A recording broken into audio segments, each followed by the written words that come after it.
हदीस में आया है कि हजरत मोहम्मद साहब अपने साथियों के साथ रमज़ान के महीने में सफ़र कर रहे थे। जब वे रास्ते में शाम को एक जगह पहुँचे तो सब रोजदार व्रत रखने वाले बैठ गए। वहाँ के लोगों ने उन सब का रोज़ा खुलवाया। रसूल फरमाने लगे कि आज का पुण्य जे लोग ले गए। बाबा जी की साजी नवाजी गुरु प्यारी साध संगत जी, आप सभी को मेरा प्यार भरा राधा स्वामी जी। मौजूदा संत सतगुरु ने सिकंदरपुर सिरसा में रविवार को सत्संग फरमाया। बड़े ही सरल उपदेश में स्वामी जी महाराज की वाणी, गुरु नानक साहब की वाणी, कबीर साहब की वाणी और बड़े संतों की वाणी का हवाला लेकर आपने बड़े सरल लफ्ज़ों में सत्संग फरमाया। आपने गुरु नानक देव जी के घर की वाणी में से एक तुक लेकर हमें समझाने की कोशिश की कि पिर सच्चे थे सदा सुहागन।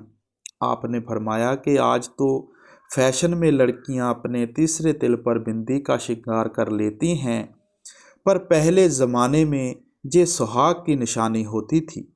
स्त्रियां पहले बिंदी लगाती थी कि वह सुहागने हैं, उनके पति जिंदा हैं। पर जब उनके पति की मृत्यु हो जाती थी तो बहुत उनको दुख का सामना करना पड़ता था। आज के समय में स्त्रियां व्रत रखती हैं, पति की लंबी उम्र की कामना करती हैं। आप फरमाते हैं कि ये सब भ्रम है, ऐसे नहीं करना चाहिए। अगर एक दिन खाना ना खाएं तो सेहत के लिए बहुत अच्छा है, पर अगर ये कहें कि मेरे व्रत रखने से या अमुक मेरे वो काम करने से किसी की उम्र बढ़ जाएगी, तो ये बात यहाँ पर गलत होगी।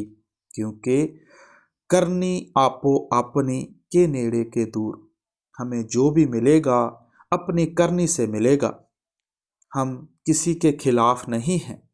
सतगुरु फरमाते हैं कि परमार्थ एक एहसास है, प्यार है। हमें सिर्फ अपने एहसास को बदलना है। व्रत अपनी बॉडी के लिए एक दिन की रेस्ट के लिए रखना बहुत ही अच्छा है, ये सोच रखनी चाहिए भी। आइए आज का ये सत्संग जो कि पूरा व्रत जप तप दान पुण्य पे होगा और इसके क्या फ़ायदे हैं इसके बारे में होगा। तो आइए आज के सत्संग में ये सब विचार करते हैं। एक बुजुर्ग हज को गए, उन्होंने सपने में दो फरिश्ते देखे। एक ने पूछा कि इस साल कितने लोगों ने हज किया? दूसरे ने कहा 6 लाख बंदों ने। और कितनों का हज कबूल हुआ? जवाब आया किसी का भी नहीं। पर जिक्र आया कि दमश्क में एक मोची है जो चाहे हज के लिए नहीं पहुंचा, पर उसका हज कबूल हो गया है। पता लगाने पर मालूम हुआ कि उसने हज के लिए रुपया इकट्ठा किया, पर उसके पड़ोसी भूखे मर रहे थे, उनको दे दिया। खुश्क इबादतें किसी काम की नहीं। सच्चा परमार्थी वह है जो हक की रोजी कमाकर केवल अपना ही पेट नहीं पालता, दूसरों को भी देता है, परमार्थ के काम में भी खर्च करता है। सच्चे साधुओं को ही दिया हुआ धन ही सार्थक है। वे ऐसे दान को लेकर जमा नहीं करते, ना ही किसी प्रकार के भोगों पर खर्च करते हैं। उनको केवल निर्वाह मात्र के लिए ही धन का उपयोग करने का हुक्म है, बाकी सब वे जरूरतमंदों में बांट देते हैं। दान द्वारा प्राप्त पदार्थ खाड़ के पर्दे में जहर होता है। भाई गुरदास जी कहते हैं, त्यों धर्म साल की झांक है वहु खड्डू पाज। दान देने के सच्चे अधिकारी का ज्ञान केवल किसी सच्चे महात्मा से प्राप्त होता है, इसलिए दान किसी पूर्ण महात्मा को पूछकर ही देना चाहिए। जो देना हो उसकी सेवा में अर्पण कर दो। वे तुम्हारे धन के भूखे नहीं, क्योंकि उनके पास तो नाम का धन है। वे बेपरवाह हैं, वे तुम्हारे दिए हुए धन को भूखे प्यासों को दिलवा देंगे और इस तरह तुम्हारा परोपकार करवा देंगे, और इसी प्रकार तुम उनकी प्रसन्नता का कारण बनोगे और मुफ्त में ही उनकी मेहर के भागीदार बन जाओगे। आत्मा के परमात्मा से मिलाप के रास्ते में सबसे बड़ी रुकावट मन है। हम परमात्मा की प्राप्ति के लिए जो भी साधन अपनाते हैं, मन को वश में करने के लिए अपनाते हैं। कोई ज्ञान मार्ग पर चलकर, कोई कर्म मार्ग अपनाकर, तो कोई हठ योग द्वारा मन को वश में करने का यत्न करता है। लोग सोचते हैं कि हमारे मन को सुखों और भोगों की आदत पड़ चुकी है, अगर हम इसे सुखों और भोगों से दूर रखेंगे तो ये वश में आ जाएगा। इसलिए लोग धुनिया तपाते हैं, लंबा व्रत रखते हैं, चिले कमाते हैं, पर्वतों पर नंगे रहते हैं, धोती बस्ती नेति आदि क्रियाएं करते हैं, प्राणायाम की साधना करते हैं, कांटों की छाया बना लेते हैं। कुछ लोग एक टांग के बल कई साल खड़े होकर तप करते हैं, तो कुछ अनेक प्रकार के दूसरे हठ कर्मों द्वारा मन इंद्रियों के दमन का प्रयत्न करते हैं। वे अपनी तरफ से तो जो कुछ करते हैं और जो भी यातनाएं सहते हैं, प्रभु प्राप्ति के लिए सहते हैं। संत महात्मा सावधान करते हैं कि जिज्ञासु को अच्छी तरह यह बात समझ लेनी चाहिए कि घोर से घोर हठ कर्मों द्वारा ना कभी मन वश में आ सकता है और ना ही कभी प्रभु से मिलाप हो सकता है। प्रभु प्रेम और दया की मूर्त है। उसने अपने साथ मिलाप के लिए अति सरल, सुगम और सहज मार्ग निश्चित किया है। हम अज्ञानतावश अनेक प्रकार के कष्टदायक साधनों में फंसे हुए हैं। संत महात्मा समझाते हैं कि हठ कर्मों का संबंध शरीर के साथ है, लेकिन हमारा मकसद मन को वश में करना है। अपराधी हमारा मन है, लेकिन हम सजा तन को देते हैं। गुरु अर्जन देव जी कहते हैं, वर्मी मार साप ना मरी। आप समझाते हैं कि जिस तरह सांप के बिल पर लाठियां मारने से सांप नहीं मरता, उसी तरह हठ कर्मों द्वारा शरीर को कष्ट देने से मन वश में नहीं आता। इससे काया दुखी और जर्जर होती है, मगर मन की अवस्था नहीं बदलती। हमें यह भ्रम हो जाता है कि हमारा मन वश में आ गया है, मगर वास्तव में ऐसे कर्मों द्वारा मन किसी हद तक दब सकता है, लेकिन सदा के लिए वश में नहीं आ सकता। वास्तविकता यह है कि जितना हम किसी चीज को दबाते हैं, उतना अधिक शक्तिशाली प्रतिकर्म उसमें से पैदा होता है। सांप को पिटारी में बंद करने से ना उसका गुस्सा जाता है, ना जहर खत्म होता है। पिटारी से बाहर निकलते ही वह अधिक गुस्से से डसता है। अगर हम दरिया में बांध लगा दें, लेकिन उसके पानी को किसी तरफ ना जाने दें, तो इकट्ठा हुआ पानी बांध को तोड़ देता है, भारी विनाश का कारण बन जाता है। हठ कर्मों में लगे साधकों की कथाएं धर्म ग्रंथों में मिलती हैं। उनकी हालत साधारण जीवों से भी बदतर हो जाती है। परमार्थ में उन्नति करना तो एक तरफ रहा, वे इस हद तक विकारों के शिकार हो जाते हैं कि उनका परमार्थ पूरी तरह से नष्ट हो जाता है। हठ कर्मों में परिवर्तित व्यक्ति को यह अहंकार हो जाता है कि मैंने कितनी घोर तपस्या की है। वह हठ कर्मों का दिखावा करके लोगों से प्रशंसा हासिल करने की कोशिश करता है। परिणाम यह होता है कि मन निर्बल होने की बजाय बलवान हो जाता है। गुरु नानक साहब कहते हैं, मन हठ बुद्धि केतिया केते वेद विचार, केते बंधन जी के गुरमुख मोक्ष द्वार। आप सावधान करते हैं कि मन बुद्धि द्वारा अपनाए गए हर प्रकार के हठ कर्म आत्मा के बंधन समाप्त नहीं करते, बल्कि इन बंधनों में बढ़ोतरी करते हैं। हठ कर्म कभी सच्ची मुक्ति का साधन नहीं हो सकते, क्योंकि इनका फल भोगने के लिए जीव आवागमन के चक्कर से बंधा रहता है। संत महात्मा समझाते हैं कि मन को वश में करना चाहते हो तो मन मर्जी के हर प्रकार के बाहरमुखी कर्मों का त्याग करके ऐसे पूर्ण पुरुष की शरण ले लो जो स्वयं मन को वश में कर चुका हो और हमें भी मन को वश में करने की सच्ची युक्ति बताए। संत जन समझाते हैं कि मन को केवल वह चीज वश में कर सकती है जो मन से अधिक शक्तिशाली हो और जिसमें इंद्रियों के भोगों से अधिक रस और आनंद हो। प्रभु का नाम प्रभु की तरह सर्वशक्तिमान है और यह प्रभु की तरह परम आनंद का सच्चा अविनाशी स्रोत है। संत महात्मा समझाते हैं कि तुम भजन सिमरन द्वारा मन को अंदर आँखों के पीछे एकाग्र करके शब्द में लीन करो। जब मन शब्द रूपी अमृत का पान करता है, यह इंद्रियों के भोगों और विषय विकारों से उपराम हो जाता है। जब आत्मा शब्द में लीन होकर शब्द का रूप हो जाती है तो यह सदा के लिए मन के पंजे से आजाद हो जाती है और आत्मा का परमात्मा से मिलाप हो जाता है। हम जानते हैं कि हठ कर्म गिने चुने लोग ही कर सकते हैं। इस तरह अगर हठ कर्म प्रभु से मिलाप का सच्चा साधन हो तो संसार के अधिकतर लोग प्रभु के मिलाप से वंचित रह जाएंगे। इसके विपरीत नाम के साथ लिव जोड़कर प्रभु के साथ मिलाप करना वह सरल, सुगम, सहज अंतर्मुख मार्ग है जिस पर संसार का हर प्राणी आसानी से चल सकता है। इसीलिए संत मत में हठ योग के कष्टदायक और कठोर साधनों का नहीं, सुरत को शब्द में लीन करने के सहज मार्ग का उपदेश दिया जाता है। संसार में सबसे जरूरी 3 प्रकार के ज्ञान हैं। पहला अपनी आत्मा का ज्ञान, दूसरा धर्म जाने सदाचार का ज्ञान और तीसरा शरीर का ज्ञान। इसमें शरीर का ज्ञान सबसे जरूरी है क्योंकि यह ज्ञान हमें बताता है कि मनुष्य का स्वास्थ्य किस प्रकार ठीक रह सकता है। हर प्रकार की बौद्धिक, व्यवहारिक, धार्मिक और आत्मिक उन्नति शारीरिक स्वास्थ्य होने पर ही हो सकती है।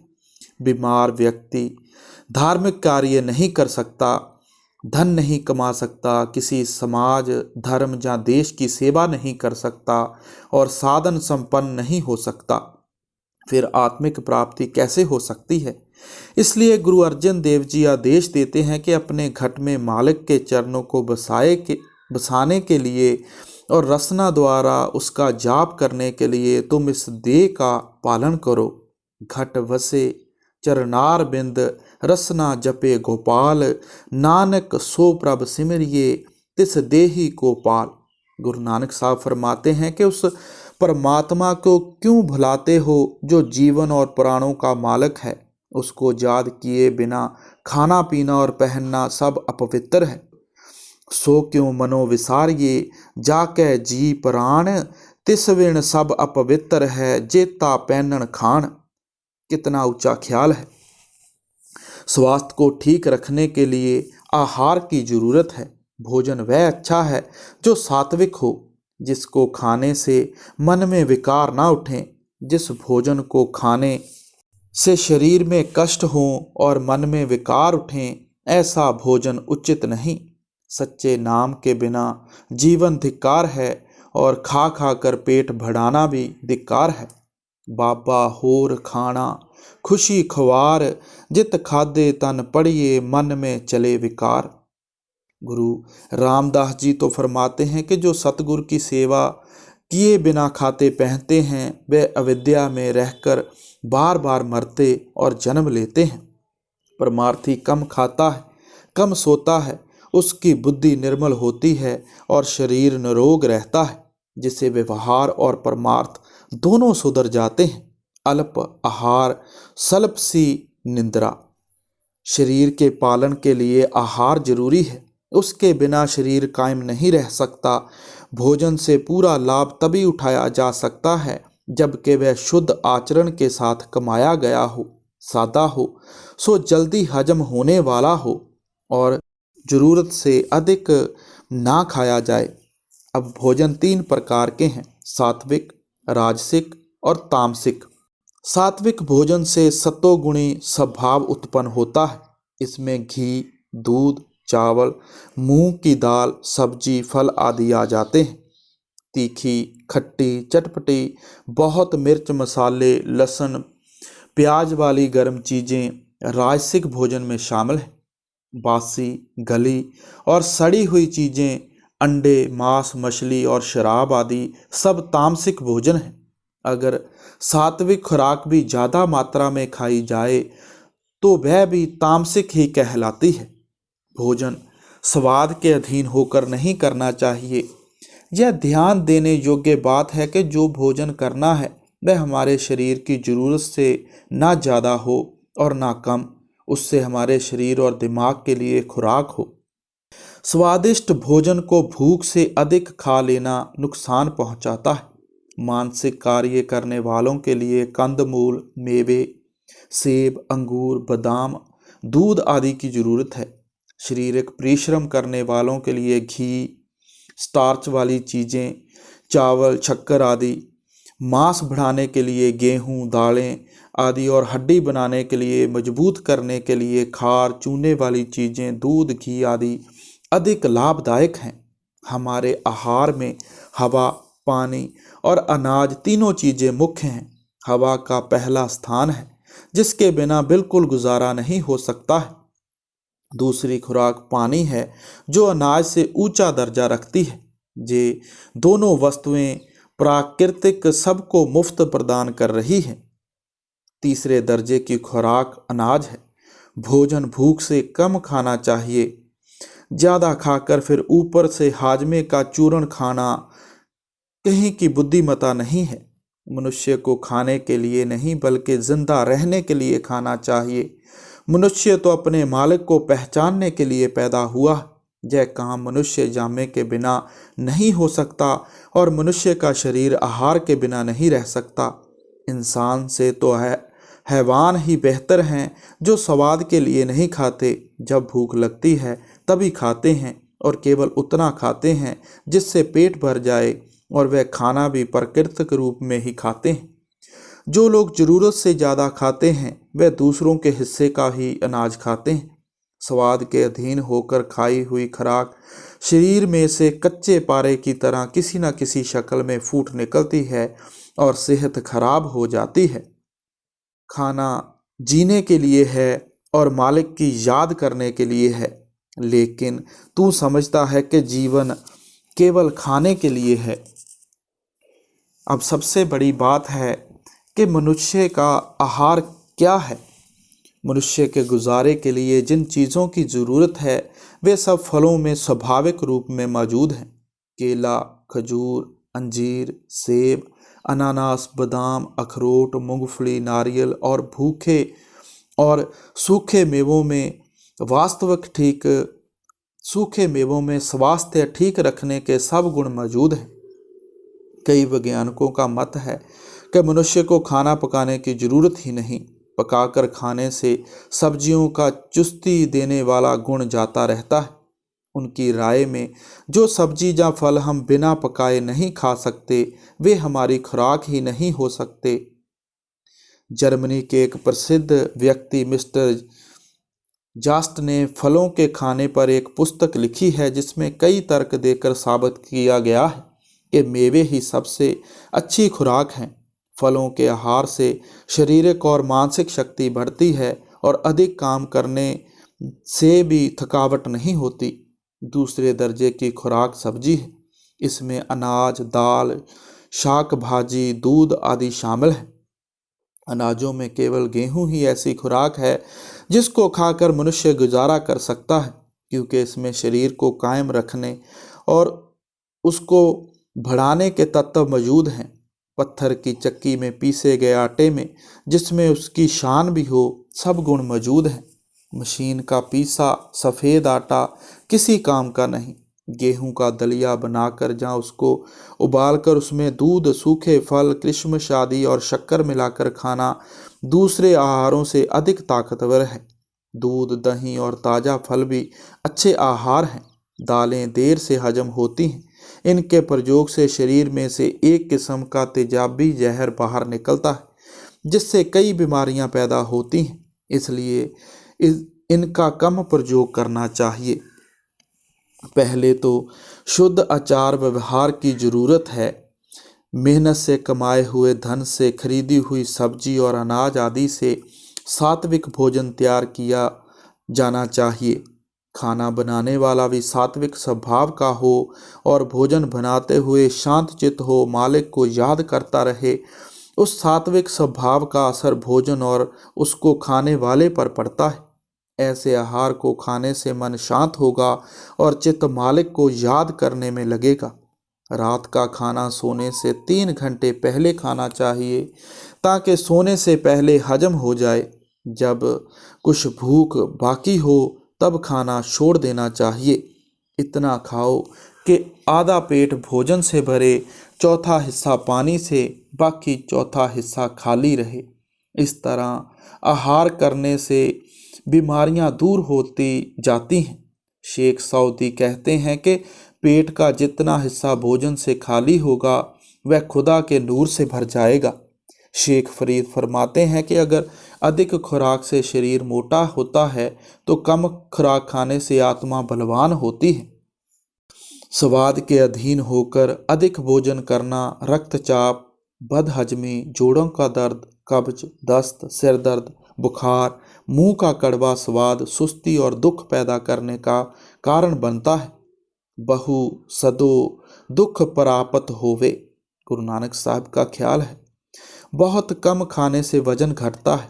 खून की कमी, कमजोरी, हृदय और फेफड़ों की क्रिया में दोष, हल्का फुल्का बुखार, बेचैनी, खौफ, बेहोशी की नींद और अंत में मौत आ जाती है। भोजन कभी जल्दी जल्दी ना खाओ क्योंकि इस तरह बदहजमी हो जाती है। खाना चबा चबा कर खाने से मुंह के रस से हजम हो जाता है। जल्दी में वह रस कम रह जाता है और मैदा उस भोजन को हजम नहीं करता।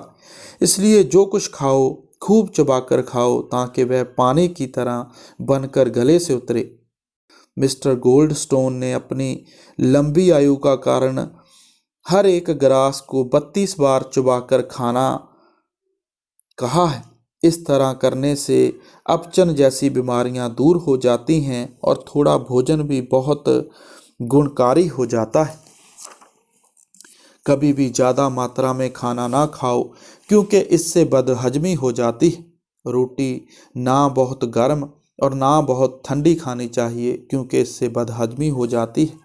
महीने में 2 बार व्रत रखना चाहिए। शाम को संयम पूर्वक कोई हल्का, सादा और जल्द हजम होने वाला भोजन खाने वालों को इसकी ज़रूरत नहीं। हमेशा नियत समय पर भोजन करो, प्रसन्न चित्त और बेफिक्र होकर खाओ।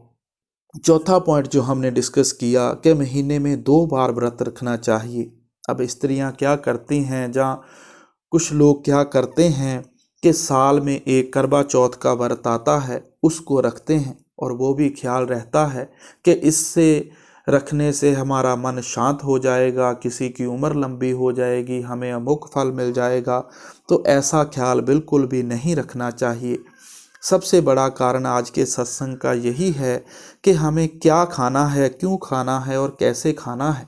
व्रत क्यों रखना है, किसके लिए रखना है, शरीर के लिए रखना है या कुछ और सोच कर रखना है। आहार के जरूरी परहेज भी हम यहाँ पर विचार करेंगे कि सुबह की रोटी बहुत देर से खाना और रात की रोटी पेट भर कर खाना बहुत हानिकारक है। इससे परहेज रखो। प्रकृति इसकी सज़ा बुरे बुरे सपने, बेचैनी की नींद, दर्द और पेट में हवा भर जाने के रूप में देती है। जहाँ तक हो सके सूर्य अस्त होने के बाद खाना ना खाओ, बदहजमी से बच जाओगे। अब देखा जाए तो हम लेट नाइट डिनर करते हैं, बहुत लेट खाना खाते हैं, ये गलत है। संत महात्मा समझाते हैं कि सूर्य अस्त होने के बाद अगर हम खाना खाते हैं तो हम अपने पूरे शरीर को काम में लगा देते हैं, क्योंकि खाना पचने में टाइम लगता है और हम पूरी रात खाना पचाने में लग जाते हैं। हमारे शरीर का जो अंदर का सिस्टम है वो पूरी रात में खाना पचाता है। तो हम भजन बंदगी सिमरन कब करेंगे? हमने अपने शरीर को उस भजन बंदगी में लगाना था हमने उसको खाना पचाने में लगा दिया। खाना खाने के 2-3 घंटे बाद पानी घूंट घूंट लेकर पियो। खाना बिना चबाए पानी से अंदर ना डालो। महापुरुषों के जीवन से पता लगता है कि उनके मजबूत, चुस्त और दीर्घायु होने के कारण उनका सादा और अल्पाहार था। कबीर साहब का आहार खिचड़ी था। कबीर खूब खाना खिचड़ी, जामे अमृत लोन, होरा हेरा रोटी कारने, गला कटावे कौन। हजरत मोहम्मद साहब जौ की रोटी खाया करते थे।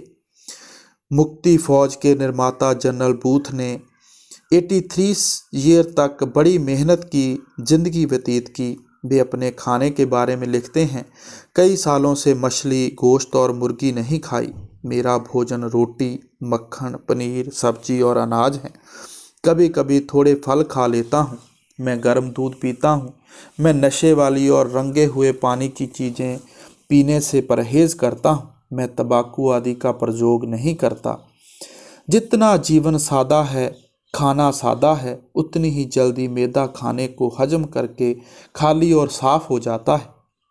इससे दिल को ताजगी मिलती है और दिमाग साफ होता है। इससे शरीर चुस्त रहता है और मनुष्य काम की थकावट को महसूस नहीं करता। अंग्रेजी में कहावत है, सादा जीवन व्यतीत करो और मन में ऊंचे विचार लाओ। उत्तम स्वभाव और उत्तम आचरण को शील कहते हैं। इसमें मन, वचन और कर्म की निर्मलता धारण करना शामिल है। शीलवान पुरुष मन और इंद्रियों को वश में रखता है। वह विषयों की लहरों में स्थिर और अडोल रहता है। उसमें कमाल का धैर्य और गंभीरता होती है। वह अति उत्तम स्वभाव वाला होता है। मन 5 कर्म इंद्रियों और 5 ज्ञान इंद्रियों द्वारा भोग भोगता है। इंद्रियों को भोगों की ओर से मोड़कर अपने अंतर में प्रवेश करने पर ही परमार्थ में सफलता प्राप्त होती है।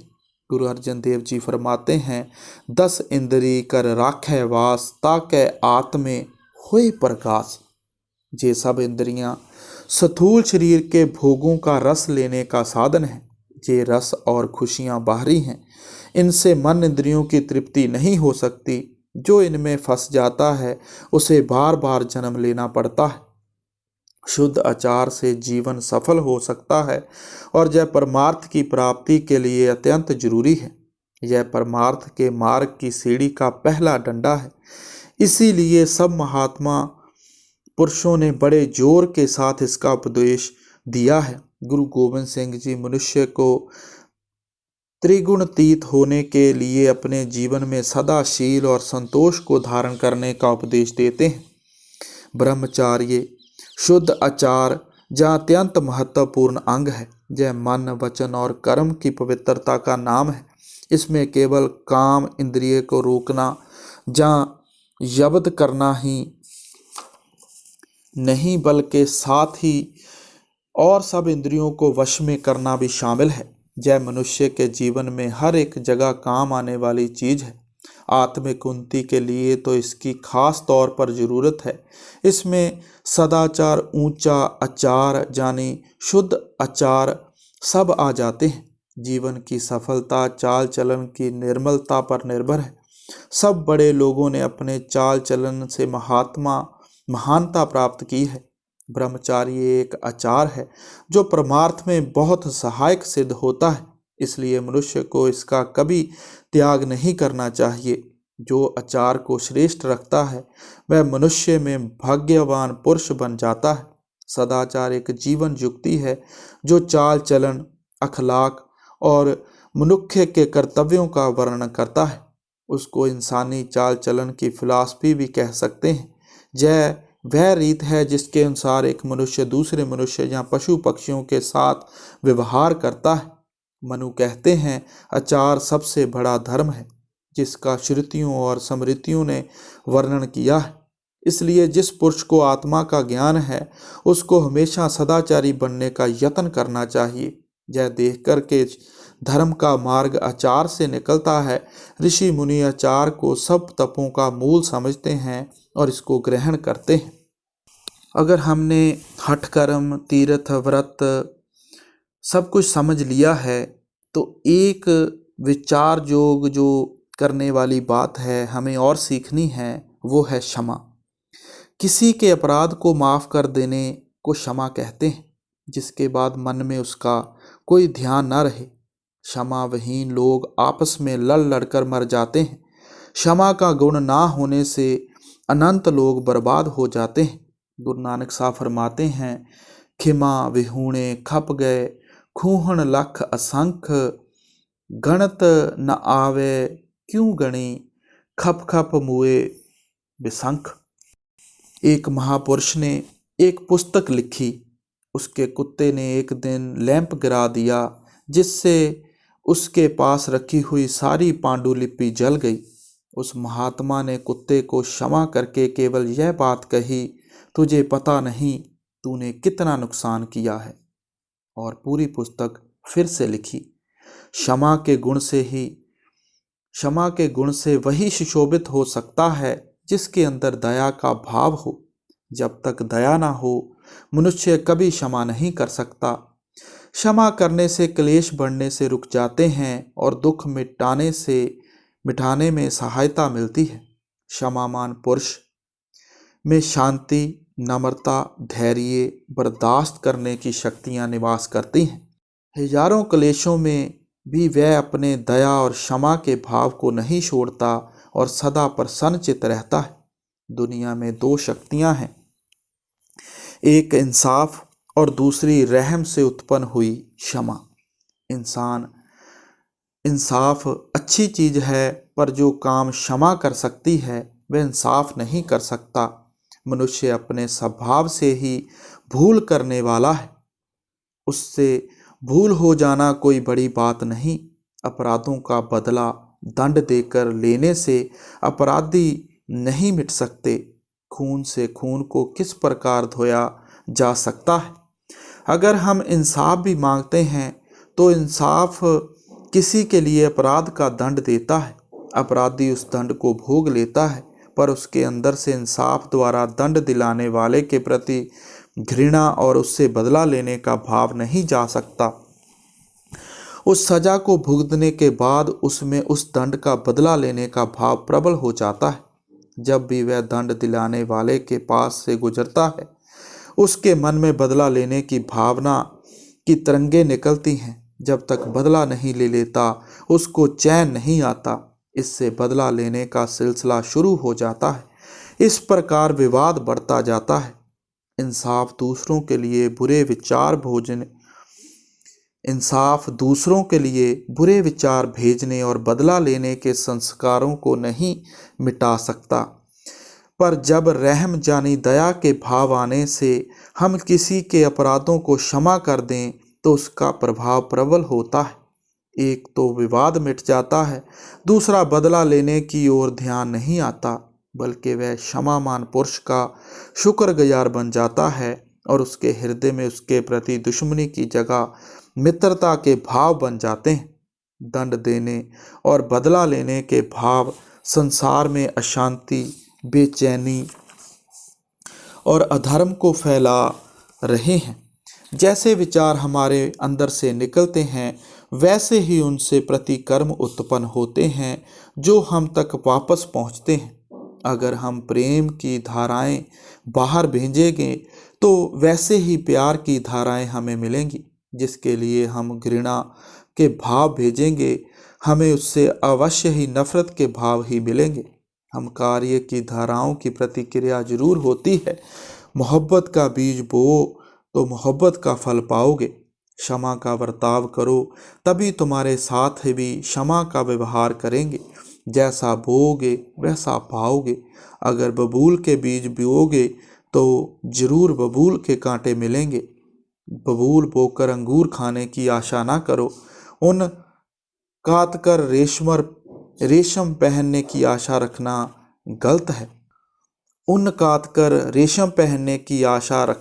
गलत है। जब हम किसी का बुरा नहीं चाहेंगे तो हमारा प्रेम सर्वव्यापी होगा। जब हम किसी के अपराध को क्षमा करके उसका जरा भी बुरा ना चाहेंगे तो हमारा दुश्मन भी कोई ना रहेगा। क्षमावान पुरुष हर समय प्रसन्न रहता है। माफ़ कर देने में जो खुशी, मन की स्थिरता और शांति प्राप्त होती है वह वर्णन से परे है। क्षमा करना किसी बहादुर का काम है। क्षमा कर सकना किसी कमज़ोर दिल के वश की बात नहीं। मालिक दयालु है। जहाँ दया है वहीं क्षमा करने की शक्ति उत्पन्न हो सकती है। इसलिए परम संत कबीर साहब ने क्षमा को बड़ा महत्व दिया है। वे तो यहाँ तक फरमाते हैं कि क्षमावान पुरुष के अंतर में मालिक आप निवास करता है। जहाँ क्षमा होती है वहाँ मालिक आप दया के भाव में विराजमान होता है। कबीरा, यहाँ ज्ञान तह धर्म है, जहाँ झूठा तह पाप, जहाँ लोभ तह काल है, जहाँ क्षमा तह आप। क्षमा का रूप आद भला है। क्षमा को सब कोई भला ही कहते हैं। जिसके मन में क्षमा नहीं, क्षमा का रूप अति भला है। क्षमा को सब कोई भला नहीं कहते हैं। जिसके मन में क्षमा नहीं वह भवसागर में डूब जाता है। क्षमा को धारण करने से शील और संतोष आ जाते हैं। क्षमावान मनुष्य को ना रोग आते हैं ना यम का दुख रहता है। क्षमा के द्वारा वह सत्य रूपी धन एकत्र करता है। क्षमा से क्रोध की प्रचंड अग्नि बुझ जाती है। क्रोध को ठंडा करने का और कोई उपाय नहीं। मन पर अहंकार आदि विकारों का प्रभाव होने से मनुष्य को सत्य का ज्ञान नहीं होता। जिसे पूरा गुरु मिलने पर असलियत की समझ आ जाती है, उसकी अहम भाव और तृष्णा की अग्नि बुझ जाती है। गुरु की कृपा द्वारा क्षमा को हृदय में धारण करके क्रोध का निवारण किया जा सकता है। जिस हृदय में क्षमा वास करती है वहाँ से अहंकार और क्रोध उड़ जाते हैं। गुरु अमरदास जी फरमाते हैं, गुर मिलिए हमको शरीर सुध भई, हौमे तृष्णा सब अगन भुजई, बिन से क्रोध खिमा गह लई। अहंकारी और क्रोधी मनुष्य को परमेश्वर का भय नहीं रहता। वे बेनकेल ऊँट की तरह मन माने पाप करता है और अति नीच कर्मों का भागी बनता है। क्षमा का सबक हम माता से ले सकते हैं, जो धरती के समान अपने बच्चों को उनके अनगिनत अपराधों के बदले दंड नहीं देती। माता में सबसे बड़ा गुण यह है कि वह अपने जन्म दिए हुए बच्चों के अपराधों का मन में विचार मात्र भी नहीं रखती। क्षमा का उच्च श्रृंगार सब संतों की ईश्वरीय शान होती है और वह सबको धारण करने का उपदेश देते हैं। क्षमावान पुरुष धर्म के सिवाय सब कुछ क्षमा पर वार देते हैं। संसार में हम देखते हैं कि आम लोग छोटी छोटी बातों पर क्षमाहीन हो जाते हैं। क्षमाहीन हो जाना संसार में अशांति का मुख्य कारण है। क्षमा सबसे बड़ा तीर्थ है, जिसमें स्नान करने से सब अशांति दूर हो जाती है और मनुष्य क्रोध की अग्नि में जलने से बच जाता है। सो मनुष्य को चाहिए कि क्षमा को सदा मन में बसाए, जिसके इतने गुण हैं। सो गुरु प्यारी साध संगत जी, आज के बड़े ही महत्वपूर्ण सत्संग में हमने विचार किया कि तीर्थ व्रत हठ जप करने से कुछ फ़ायदा नहीं है। अगर कुछ करना है तो क्षमा करना सीखें, गुरु की भक्ति करना सीखें, उसके सन्मुख बैठना सीखें और नाम की कमाई करें, शब्द की कमाई करें।